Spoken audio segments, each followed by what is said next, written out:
Assalamualaikum warahmatullahi wabarakatuh.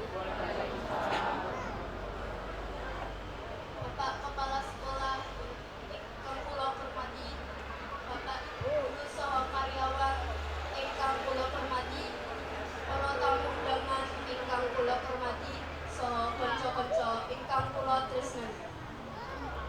Wonten ing acara gelar karya menika kula badhe maosaken punikan kanthi irah-irahan pangorbanan ibu.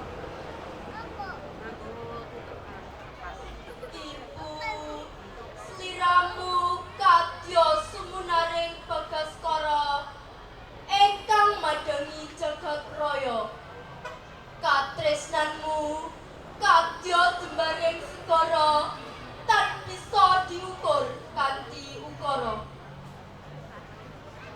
Ibu, senadyan keng putra asring nglarani penggalih, nanging katresnan dika norang ngalih.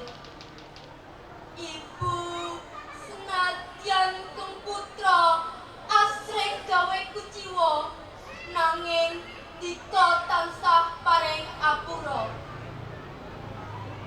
Ibu, pangandikan dika nemu pitutur luhur, kadya lintang ing tengah muni kang ambyur, tansah paring pepadang kangge gayuh panjangka kang luhur.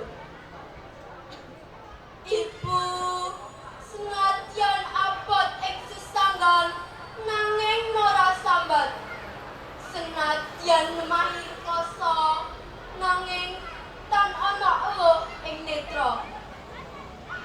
Ibu, namung donga kang saged keng putra puja, mugi Gusti paring kasarasan lan panjang yuswa, pinaringan katentreman lan gesang mulya.